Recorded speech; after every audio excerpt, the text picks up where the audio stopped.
Barakata Yahweh, Barakata Yahushai, Ba'ashem, Rakah, Hagwadash, Barakata. First and foremost, I want to give all praises, honor, and glory to Yahweh, Ba'ashem, Yahushai. Double honors to the apostles and elders, a great millstone that rule well, and peace and salutations to Yakim out there pushing this word and truth. This is the brother I with another video, and I must say that this year has been correctly termed the year of prophecy, because in this month alone, we're having so many signs in the heavens happen, as you'll see in this article that I've got on foxnews.com, and the title reads, Planet Parade to Light Up Night Sky in March, How to Watch the Rare Event. Stargazers, get your binoculars ready. A string of bright planets called a planet parade will grace the night sky this week, and the show is expected to last several days. It's just the start of what will be a breathtaking month.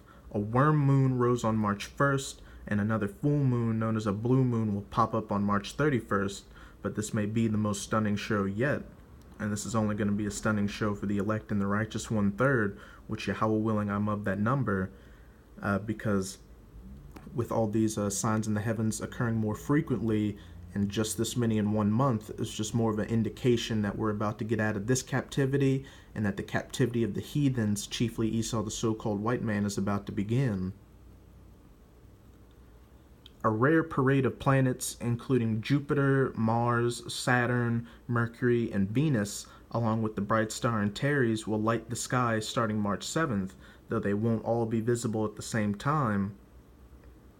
And I've never heard of a planet parade before, but it sounds pretty important when you've got all these planets and stars lighting up, and the fact that it starts around March 7th is significant as well, because we know 7 is a highly spiritual number in the Bible. It's a number of spiritual perfection as well as completion, as in a completion of the work of the Most High.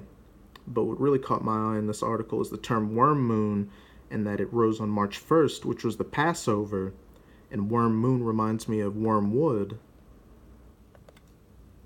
Strong's H3939. La'anah. La'anah. Wormwood, bitterness. Bitterness like those bitter herbs we ate on the Passover, and that our ancestors ate during the first Passover, as it says in Exodus 12:8. And they shall eat the flesh in that night, roast with fire, and unleavened bread, and with bitter herbs they shall eat it. And the bitter herbs symbolize the bitterness of that captivity they were in back then, and also of the bitterness of this captivity we're in right now. And after our ancestors ate the Passover meal, they fled out of Egypt, and with this moon that rose on the Passover called a worm moon, that's just more of a sign that we're about to flee out of this current captivity in the spiritual Egypt known as American Mystery Babylon.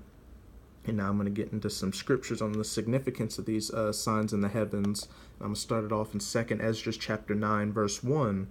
He answered me then and said, Measure thou the time diligently in itself, which we do by watching the news and keeping in these scriptures. And when thou seest part of the signs past, which I have told thee before, then shalt thou understand that it is the very same time wherein the highest will begin to visit the world which he made. Which we're seeing that how the Most High is making himself more manifest in the world through all these major events that have been happening. Therefore, when there shall be seen earthquakes and uproars of the people in the world, like those earthquakes in Mexico after the eclipse, those deadly California wildfires, as well as mudslides, and many other geographical events that have been rocking the world. And with uproars of the people in the world, we've been seeing people turn against their governments all over the world, and nations such as Russia, China, and Iran building up their military to go against America in World War III in that battle of the Valley of Jehoshaphat. Then shalt thou well understand that the Most High spake of those things from the days that were before thee, even from the beginning, through these scriptures, these living waters. For like as all that is made in the world hath a beginning and an end, and the end is manifest, which we see with each passing day that these prophecies are coming to their fulfillment. Even so, the times also of the highest have plain beginnings in wonder and powerful works, and endings and effects and signs. And now I'm going to go to Ecclesiasticus 43, verse 6.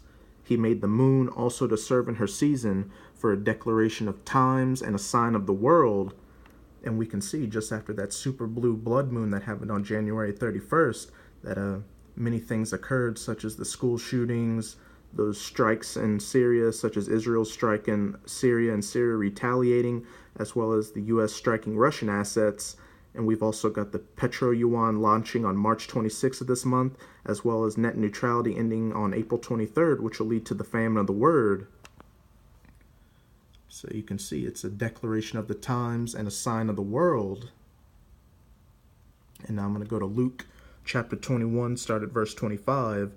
And there shall be signs in the sun and in the moon, super blue blood moons, worm moons, blue moons, and in the stars, planet parades, and upon the earth, distress of nations, World War III, martial law, race wars, with perplexity, the sea and the waves roaring, men's hearts failing them for fear. For every man will be in great fear in these last days, but the elect, which if we're of that number, we won't be in as great of a fear because we'll have understanding of what's going on through the scriptures, and for looking after those things which are coming on the earth, for the powers of heaven shall be shaken. And then shall they see the Son of Man coming in a cloud with power and great glory.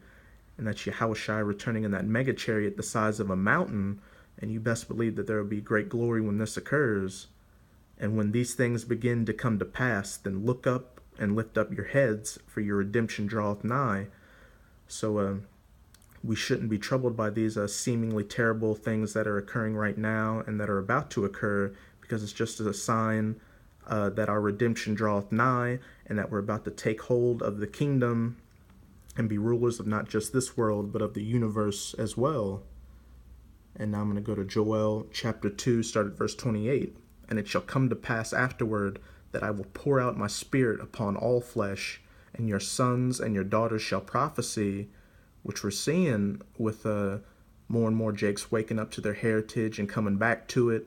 And you're seeing a lot of Jakes joining camps and becoming brothers and teaching on the streets and posting their own videos, breaking down these scriptures and talking of prophecy. Your old men shall dream dreams, and your young men shall see visions. And many brothers are also posting videos to YouTube of dreams and visions they've had of World War III, martial law, and that nuclear destruction as well. And also upon the servants and upon the handmaids in those days will I pour out my spirit. And I will shew wonders in the heavens and in the earth, blood, super blue blood moons, race wars, World War III, and fire and pillars of smoke. And when those nuclear missiles hit their targets, there's definitely going to be a lot of fire, and they'll leave pillars of smoke in their wake. The sun shall be turned into darkness, and the moon into blood, super blue blood moons, before the great and the terrible day of Yahweh come. So these are just all signs indicating that the great and terrible day of Yahweh is about to come. So we just have to keep diligent.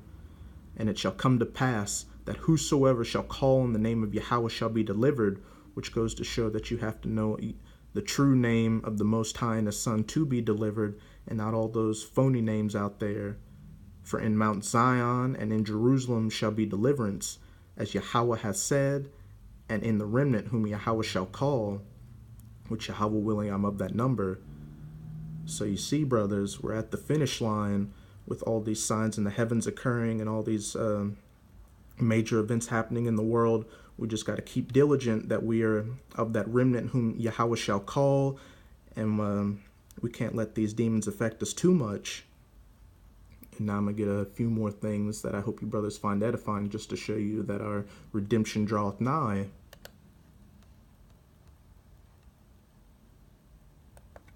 Are those fireworks? What is that? Fireworks or something. Aliens? I don't know. What the heck Where is is that? You see it, I'm right? actually, yes, Okay. I do see it. Okay. It's getting weirder by the second. I know. They're sticking around. We're gonna do some Anybody? digging and figure out what that is. Back in a moment. The Most High's manifested himself more and more, and we're going to see even more chariot sightings as we get closer and closer to the end of this thing. And now I'm going to close it out in Luke chapter 10, verse 24. For I tell you that many prophets and kings have desired to see those things which ye see, and have not seen them, and to hear those things which ye hear, and have not heard them. These are beautiful times we're living in, brothers, and it's an honor just to see and hear these things and be able to perceive them. So with this video, I hope you brothers were edified. Until next time, Shalom.